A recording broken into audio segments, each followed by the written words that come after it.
Tony, have you met any of your heroes? And Yeah, I have. Over the years, I've not only met, I've toured with. I toured with Tom Petty for 3 months in the States, wow. who was great and very sadly missed. I'll give you a couple actually. The Poodles on our last album, we did a cover of an Everly Brothers B-side from the late 60s when they weren't that hip, but it's a great song called Man with Money. And we'd finished recording and done all the demos and everything. And we were in the studio doing some extra tracks. And the A&R man, Brian Justice, came in. Oh, wow. And he said, Tony, I'd like you to meet Don. And I just looked across and this guy holds his hand out and he goes, I want to thank you for recording Man with Money. He said, I'd forgotten I'd written it.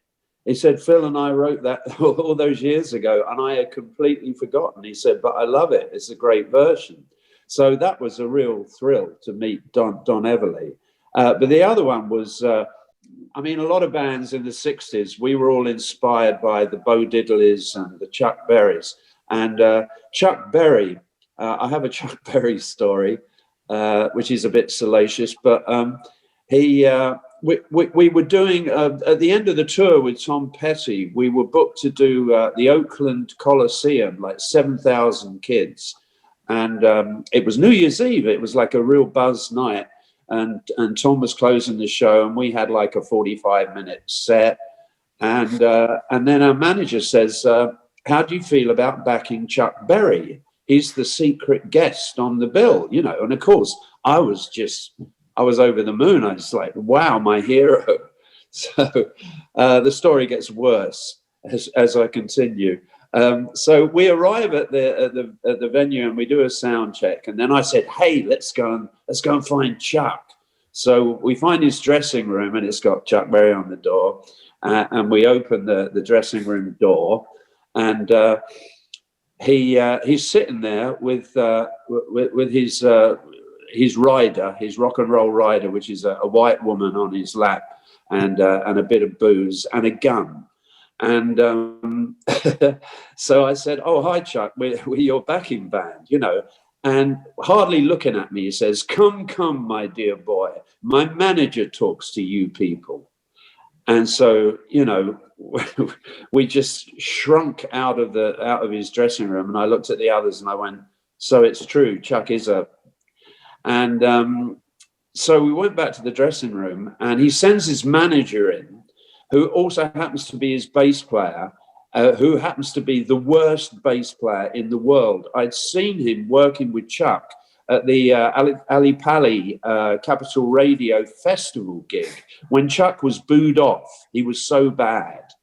And so this guy comes in and I say to him, "So, you know, what's Chuck doing? I mean, well, what numbers is he playing?" He says, "Hey, well, you know," he says, "he usually starts off with Sweet Little 16, and then he probably do Johnny Be Good, or it might be Bye Bye Johnny, I don't know. And then he'll probably do School Days." And he goes through all this, you know. And I go, "Well, yeah, but I mean, how do we know about keys and all that kind of stuff?" He said, "Hey, don't worry." He said, "Just look, I'll be the other side of the drum rostrum, right? You just look at me. If it's in C, I'll go C. If it's in E, I'll go E. If it's in D, I'll go D." And then he goes, "And if it's in G, I'll go," and he points downwards. And he looks really cocky and he goes, "Ground. G for ground." And I went, "Oh, Jesus." I said, "Well, but what if it's in a flat key, you know, B flat?" He said, "Don't worry." He said, "Just look over at me and look at my face. And if it's B flat, I'll go. And if it's in A flat, I'll go." I said, "Yeah, fine. Okay." So all we did was we got out on stage in front of 7,000 kids while Chuck detuned his guitar in front of them because our bass player had actually tuned it up for him. And so he And we go, I just hear that, all of that, and then I work out and I come in on the 4 chord. And it ended up being like a pretty good gig. And Tom Petty came up afterwards and paid a great compliment. He said, "You're the best pickup band I've seen with Chuck in years." But, just a quick addendum, right? Our tour manager, in order to get our money, had to go to Chuck's dressing room. And Chuck, again, is sitting there with a woman on his lap. And Martin goes in and says, "Oh, I've come to pick up the money for the boys." And Chuck doesn't say a word. He just picks up the gun. So Martin goes, "Oh, forget about it. It doesn't matter." And he vanishes. He truly was an evil man. Well, it's kind of nice to know that he did live up to expectations in a funny way. I mean, I met Lou Reed a couple of times and he was a miserable bastard, but you kind of wanted him to be, because if he wasn't, it would have been very disappointing. Exactly. But also, did you see the film How Rock and Roll, where Keith Richards gets a band together, and he turns around and he picks up Chuck's guitar, and Chuck turns around and lamps him hard in the face. And the guy afterwards, who's doing the documentary, said, "Why did you let Chuck Berry punch you like that?" And he said, "Hey, without this guy, we wouldn't have a career." Well, that's true, certainly. I mean, you mentioned riders there, and I was going to ask you all about rider stories. I think Chuck, didn't he always want to get paid in cash in a bag? And in case anyone nicked it while he was on stage, he used to put his guitar lead through the handles of the bag on the stage and plug it in so nobody could take it. I can believe that. And also there are legions of stories about Chuck Berry. He was working in Germany and the promoter hadn't got word that he wants to be paid in American dollars. And he's paying him in Deutschmarks, and Chuck goes, "I'm not going on." And Chuck is already half an hour late arriving. So the crowd are just so wired. And in the end, they're about ready to set fire to the place when the guy comes rushing in and gives him the money in dollars. And Chuck goes, "Okay." And he goes out on, and that's it. Wow. Did he used to do a gig that was like 59 minutes long or something, and that was the status? That was it? I think so. Yeah. We certainly played only an hour. Yeah, and he would do no more unless you gave extra cash. That's right. He'd go off stage and he'd say, and the guy would be feverishly kind of going, "Give me some money." All right. Yeah. I remember seeing him at the Rainbow Theatre once and thinking, well, that's a bit of a short set. And he just disappeared, never came back on stage. And found out that was the story, what you're saying is the same. He just wanted cash. That's it. So, yeah, it's good. Thank you for telling me that. I appreciate that. So Nigel, I was going to ask, I mean, have you had any Chuck Berry experiences or what about riders? Have you had any extraordinary demands from artists? I think the only demand or at the Marquee, we never gave a rider.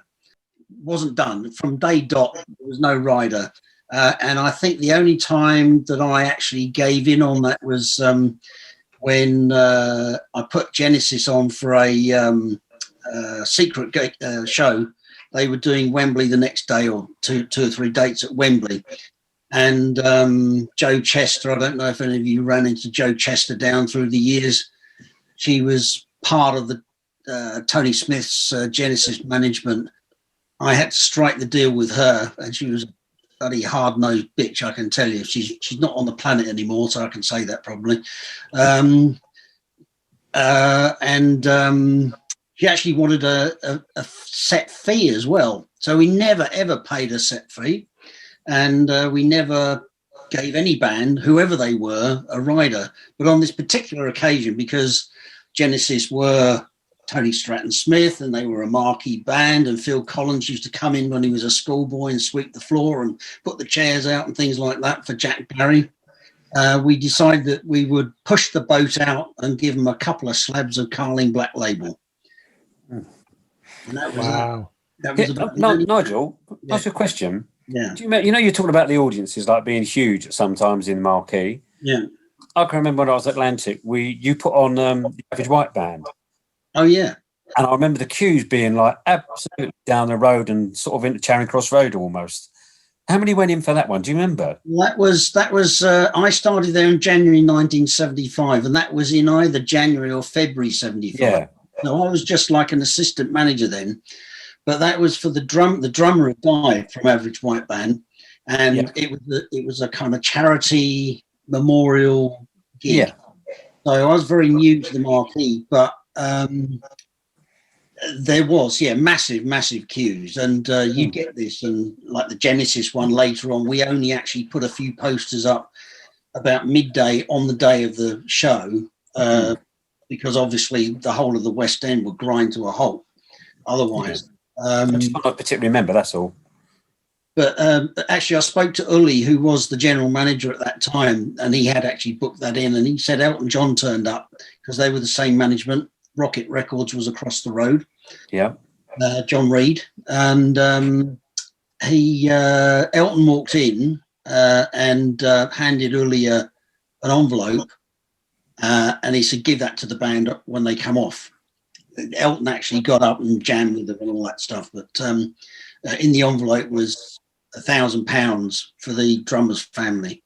Oh, wow. That's a good story. Yeah. I don't remember him being there. When I was there at that gig, I was definitely there, but I don't remember him being there. But I might have had too much to drink, maybe. Too much Carling Black Lane.